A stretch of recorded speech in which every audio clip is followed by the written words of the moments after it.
Look, it's hard, you know. I'm part of this movie.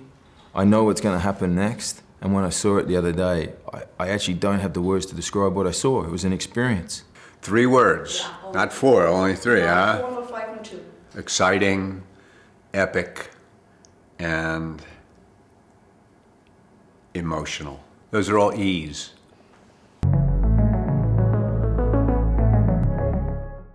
Well, of course he died. That can bring about some changes in your thinking, it seems to me.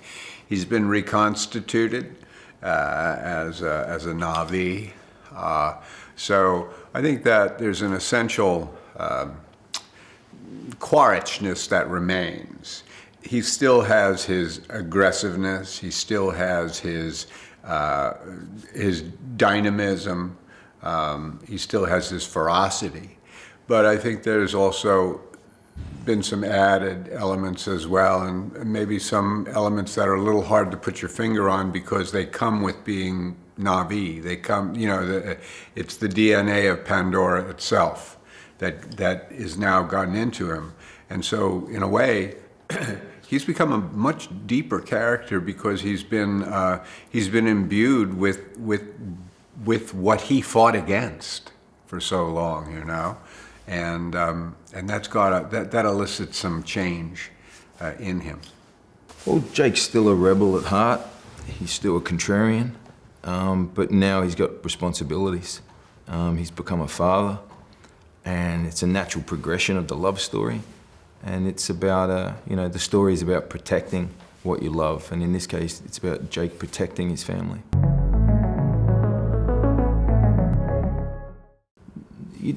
You can't be that arrogant to think like that. I think it's a case of you're trying to tell the story the best you can. I think our main intention was not to replicate the story, but to advance this saga.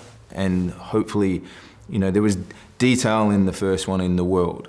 And so now we've got an even more detailed Pandora, where we take you to the atolls and the reefs.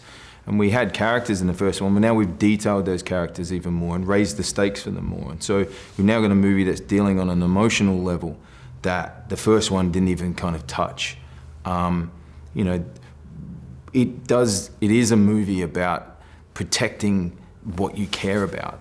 And in the first movie, Jake says, open your eyes and find something worth fighting for. And this is what that movie is about.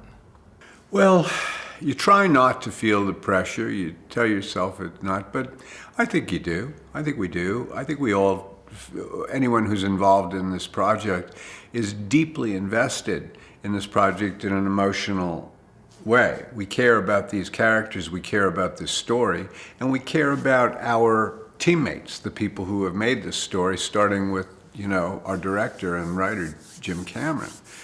So sure, we feel a pressure because we want it to be good for ourselves and for each other, I think. When we did the first Avatar, that technology wasn't around. Jim kind of pushed the envelope, so it was 10 years ahead of what anyone was doing. Now that other movies have kind of caught up to that, and we've trailblazed again.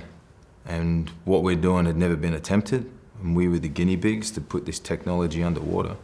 And, you know, when you see it, you see why, because we're adding an authenticity to a world that had never been done or attempted before.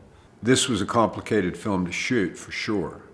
And I think a lot of that had to do with the fact that it is the way of water, and that Jim is very, very keen and insistent upon making the water be as totally real, you know, and not in some way a simulated environment. And that just brings in a whole set of new challenges when you're doing performance capture. Acting underwater is just, it's just a degree of difficulty beyond, you know, anything else, it seems to me. So that was very, very different. I think my personal best would probably be somewhere between 5 and 6 minutes. I never, when you're actually working, you know, there's a difference between static holding your breath, which I can do for a long, if the conditions are right and I'm just there in the water, I think I think I've done over 5 minutes. I'm sure I have But when you're acting, when you're involved in a scene and everything, if you can do a minute and a half, that's very good, it seems to me. There are people in Avatar who are far more skilled at the underwater breathing, breath hold, than I am. But that's okay, because my character is not really a water character. When I'm in the water, which I am, I don't want to be in the water. I want to get out of the water. As opposed to the characters who, that's their milieu. You know, that's where they're happy. I did whatever the boss needed me to do, to be honest. And it's not just about holding your breath. It was a whole technique that, everyone from Sigourney to an 8-year-old kid learned. It was pretty amazing watching an 8-year-old go under the water and breathe up on scuba on 50% oxygen and get enough reserves in her system that the 8-year-old could do scenes for 3-4 minutes. That was quite impressive. Learn from the Na'vi. Yeah. Maybe, I think they could learn to exist in a more integrated way with both the environment itself and with the other creatures that inhabit the planet. I